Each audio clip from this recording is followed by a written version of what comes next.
This is the Medici podcast. Thanks for joining us as we keep talking about the early Medici. This is episode 7, Apocalypse.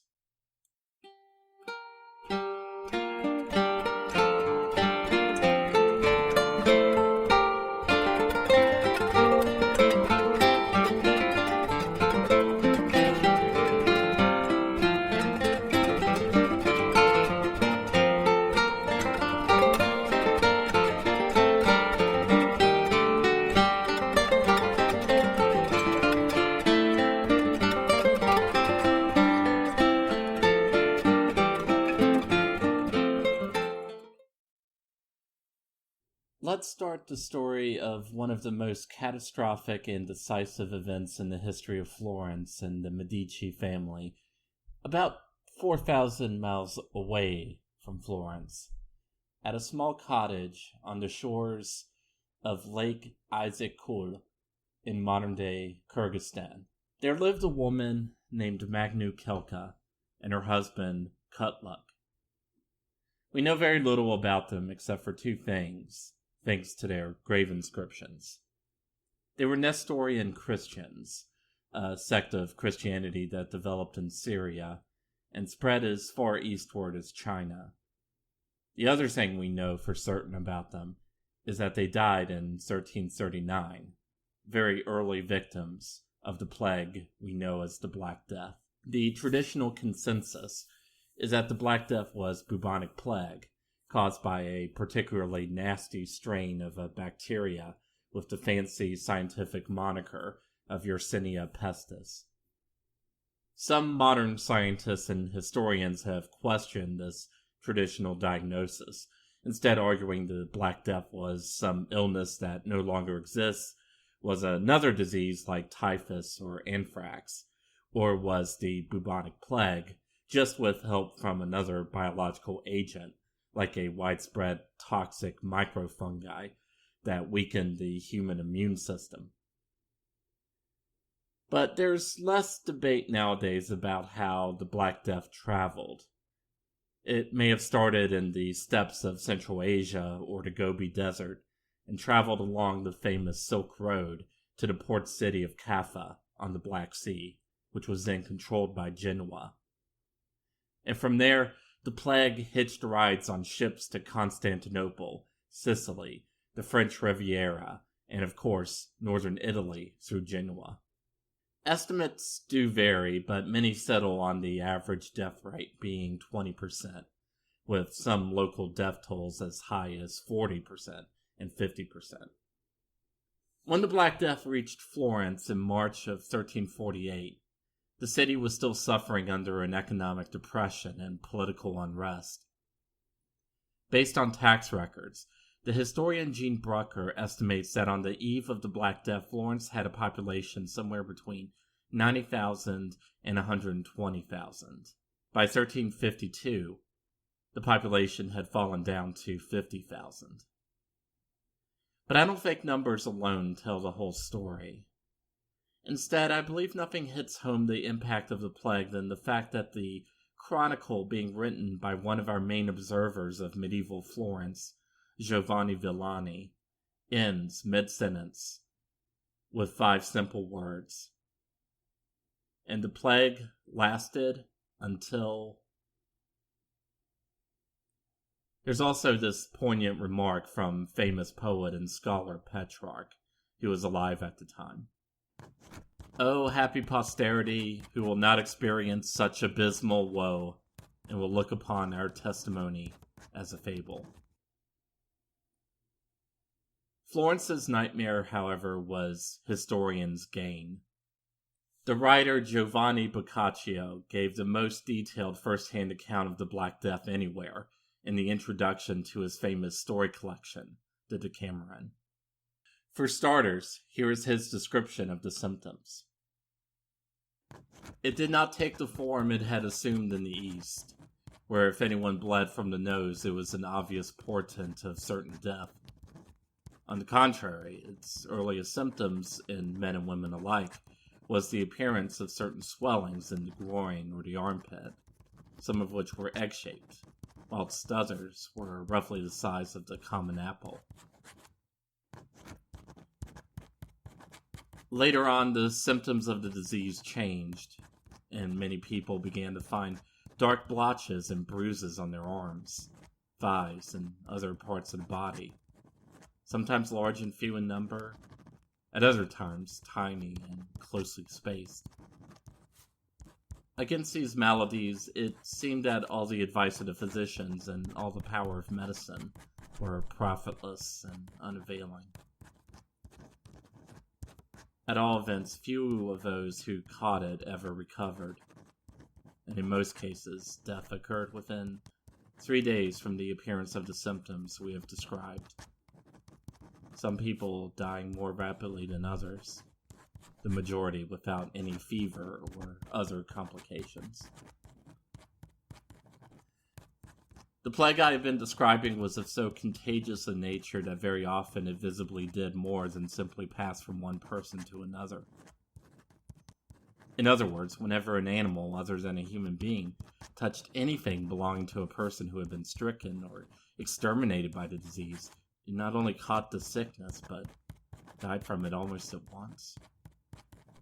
To all of us, as I have just said, my own eyes bore witness on more than one occasion.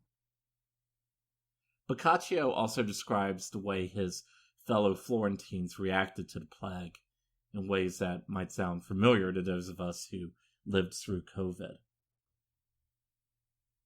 Some people were of the opinion that a sober and abstemious mode of living considerably reduced the risk of infection.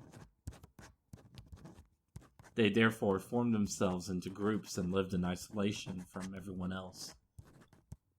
Having withdrawn to a comfortable abode, where there were no sick persons, they locked themselves in and settled down to a peaceable existence, consuming modest quantities of delicate foods and precious wines and avoiding all excesses.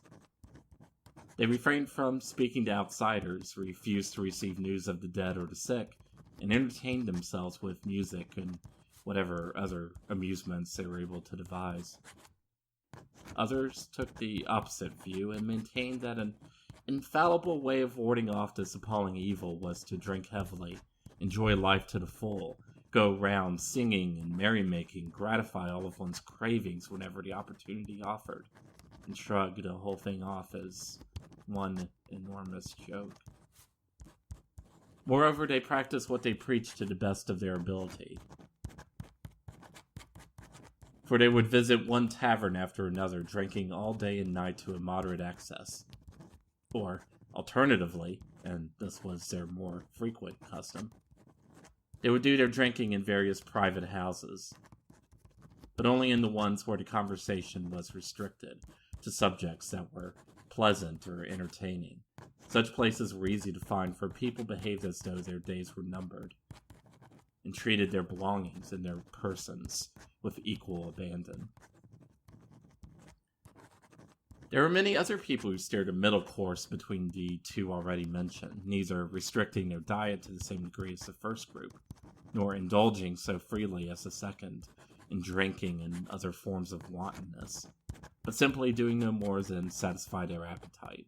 Instead of incarcerating themselves, these people moved about freely, holding in their hands a posy of flowers or fragrant herbs, or one of a wide range of spices, which they applied at frequent intervals to their nostrils. Some people, pursuing what was probably the safer alternative, callously maintained that there were no better or more efficacious remedy against a plague than to run away from it. Swayed by this argument, and sparing no thought for anyone but themselves, large numbers of men and women abandoned their city, their homes, their relatives, their estates, and their belongings, and headed for the countryside. Florence tried to address the catastrophe by appointing a committee of 8 that would devise and oversee the enforcement of new regulations. Here the government showed something of an awareness of the importance of hygiene when it came to dealing with disease. Of course, at the time they knew nothing about modern germ theory, yet the medical theories of the day did hypothesize that disease could be caused by exposure to foul air, and that there were even these invisible seeds of disease that could be spread. So they outlawed the slaughtering of animals in public places, mandated that streets be regularly cleaned, cesspits had to be emptied at night, and all water channels had to be cleared. There were also new laws for poor relief, like selling bread at reduced rates and more regular cleaning of poor neighborhoods. However, towards the end of the century, there was also an uptick in puritanical laws. For example, there was a crackdown on street prostitution and more legal persecution of sodomites. The grimmest part of the Plagues Commission's work by far was having to oversee the digging of mass graves for victims of the plague.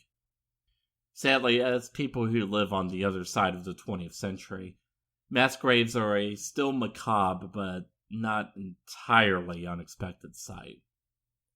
However, for a society that still took the consecration of individual graves and last rites very seriously, the placement of anonymous bodies that perished without being witnessed by a priest in a vast unmarked grave was downright traumatic. Another eyewitness of the plague in Florence, Marchione di Capo Stefani, writes, "All the citizens did little else except to carry dead bodies to be buried. Many died who did not confess or receive the other sacraments, and many died by themselves, and many died of hunger. At every church they dug deep pits down to the water level. And thus those who were poor, who died during the night, were bundled up quickly and thrown into the pit. In the morning, when a large number of bodies were found in the pit, they took some earth and shoveled it down on top of them. And later others were placed on top of them, and then another layer of earth, just as one makes lasagna with layers of pasta and cheese."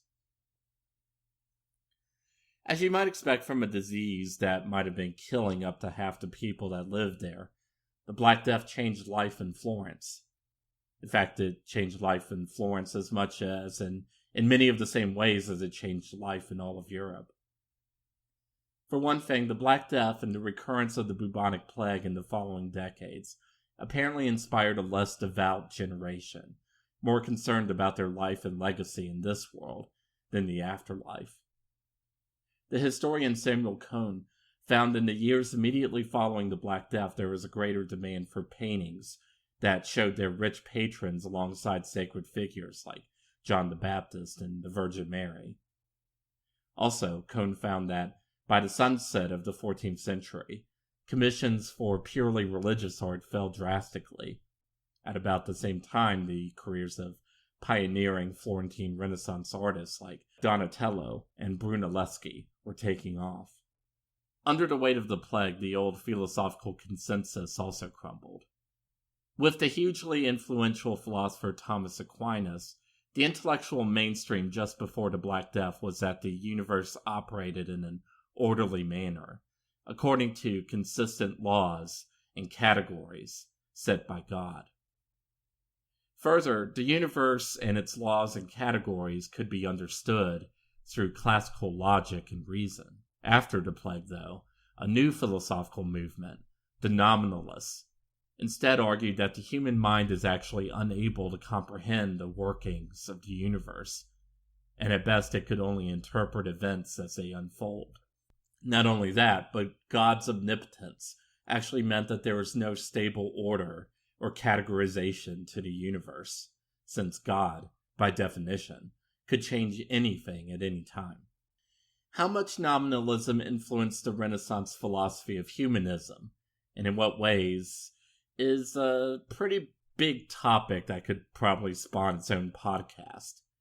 But we can at least say here that nominalism, tearing down the very idea of tidy universal rules and categories, might have helped pave the way for the humanist view of people as individuals, rather than things that could be stuffed into a category. But we'll come back to the subject of humanism later on. Back to the Black Death, commentators also decried how, during and after the plague, moral standards seemed to plummet. It's not something that we can just look at some old record in an archive to prove. But it's not hard to imagine that the sight of your loved ones dying and God's chosen representatives being powerless to not only turn back the plague with their prayers, but perishing in droves themselves, would have some kind of impact. At least this is what Matteo Villani, Giovanni Villani's brother who took over writing his chronicle after his death from the plague, claimed. It was thought that the people, whom God by his grace had preserved in life, having seen the extermination of their neighbors and of all the nations of the world, would become better, humble, virtuous, and Catholic, avoiding iniquities and sins, and overflowing with love and charity for one another. But the opposite happened. Men, finding themselves few and rich by inheritances and successions of earthly things, forgetting the past as it never was, gave themselves to the most disordered and sordid behavior as ever before.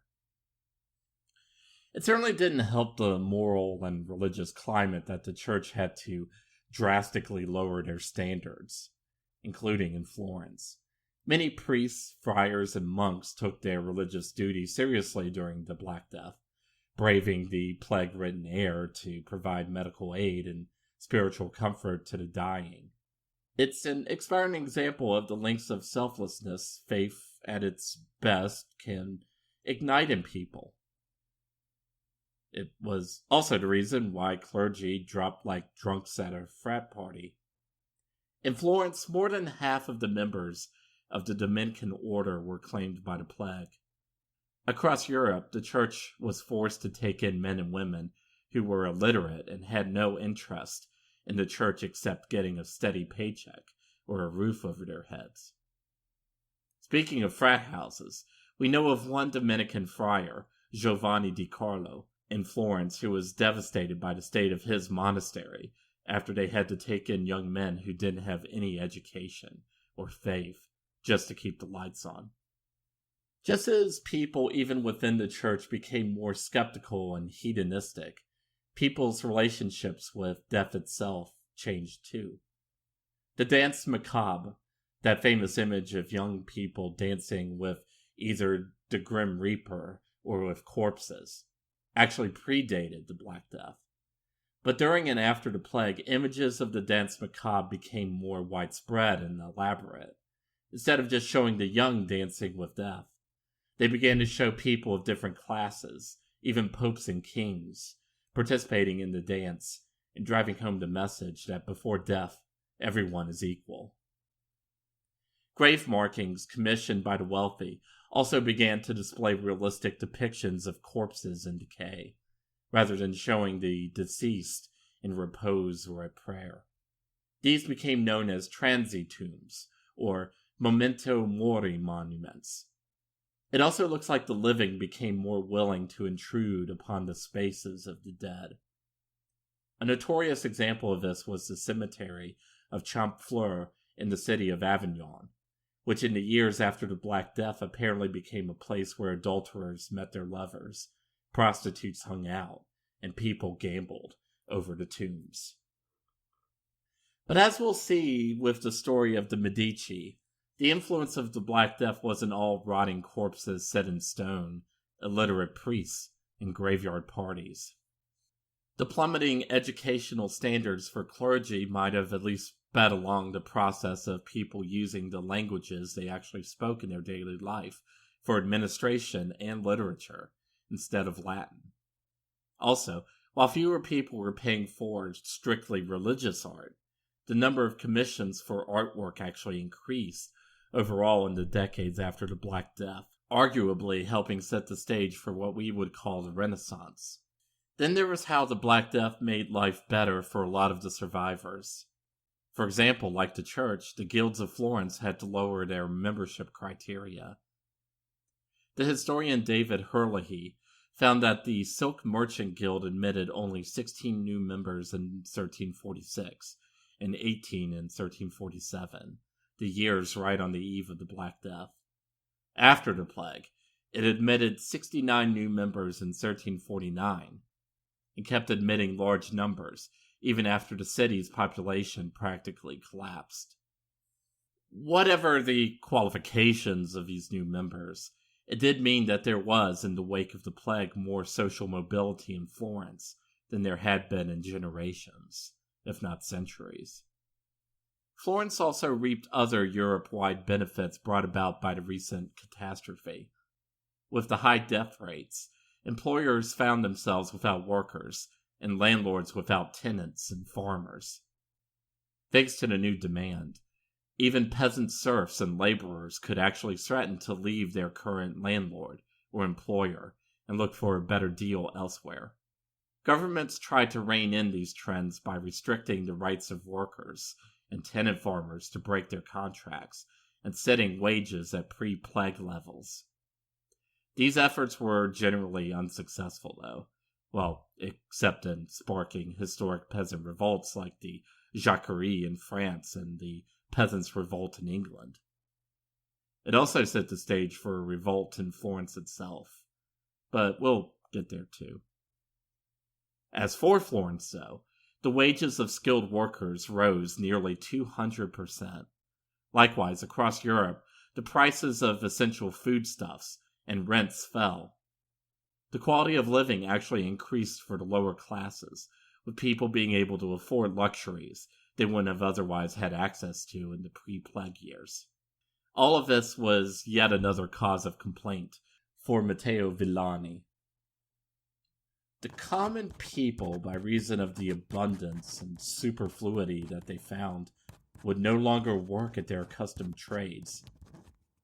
They wanted the dearest and most delicate foods, while children and common women clad themselves in all the fair and costly garments of the illustrious who died. Some Florentine families were nearly or practically wiped out. An affluent lawyer, Donato Velluti, wrote in his memoirs that nearly all the men in his family were wiped out. The Medici, however, were much luckier.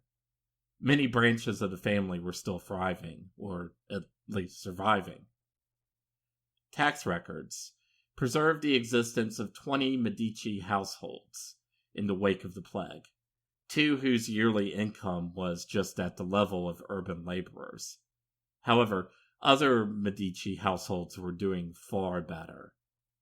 Although not rich enough to join Florence's jet set, the family of Foligno di Conti de' Medici had saved its fortune before the Great Recession that slammed Florence by shifting its investments from banking and business to land. Foligno and his father Conte had managed to piece together a wealthy estate in the Mugello, the Medici's home of origin. Foligno's memoirs are mostly concerned with the details of his estate, which he described as a, quote, palace with a courtyard, an orchard, and a well. Some of the Medici managed to stay in business despite the turmoil of the 14th century, though. Vieri di Cambio de' Medici founded a business firm specializing in exports, Vieri di Cambio de' Medici and Company. But undoubtedly, the Medici of this generation who left the biggest fingerprint on history was Foligno and Vieri's cousin, Salvestro di Alemanno de' Medici. Like Foligno, Salvestro and his brothers owned homes, farms, and vineyards across the region. Much more so than Foligno, though. Salvestro threw himself into a career in politics. Unfortunately, he was plagued by more than his fair share of Billy Carters and Tony Rodhams. If you're not American, I'm sorry if you don't get that reference, but I do suggest looking it up. Salvestro's brothers, Michele and Andrea, were both arrested for breaking into houses and shops during the plague. They were just joining many other looters acting out of desperation, except given their wealth and status, they were clearly just acting out of boredom. Under the harsher laws passed to combat lawlessness during the plague years, the two barely dodged the death penalty, and were probably only saved by Salvestro's political connections. However, another of Salvestro's brothers, Bartolomeo, would make Andrea and Michele look like juvenile pranksters. In 1360, Bartolomeo was involved in a conspiracy to violently overthrow the existing conservative administration. At the 11th hour, for some unknown motive, Bartolomeo betrayed his co-conspirators to Salvestro, who was forced into the embarrassing position of begging the Signora to spare his brother from punishment in exchange for his incriminating testimony. 4 years later, Bartolomeo got into some kind of quarrel with his own nephew, Salvestro's son Niccolo, and murdered him. The paper trail goes a bit cold here, but apparently Salvestro stepped in to save Bartolomeo from being executed over causing the death of his own son. All through this, Salvestro had aligned himself with Florence's conservatives and the pro-magnate faction. Bartolomeo's failed conspiracy was on behalf of the reformer and populist factions, which the Medici had otherwise identified with since Walter Brienne was overthrown. None of this seems to have shaken Salvestro's convictions, and one is tempted to see political rifts behind the stories of Salvestro and his rebellious brothers. However, whether he finally did succumb to his family's loyalties, or just out of sheer opportunism, or something in between, Salvestro would eventually switch sides. And by doing so, he would make his mark, for better or for worse. Join us next time when we continue with Salvestro de Medici's political career and the working class revolt that would shake Florence down to its core. Be sure to check out MediciPodcast.com for maps, bibliographies, and more. There, you'll also find ways to support me and the podcast through Patreon or with one-time payments. Remember, I'm yet another underemployed and underpaid millennial, so it counts as charity. Also, it helps me keep the podcast going through buying books for research and upgrading my equipment. Thanks for listening, and buona notte.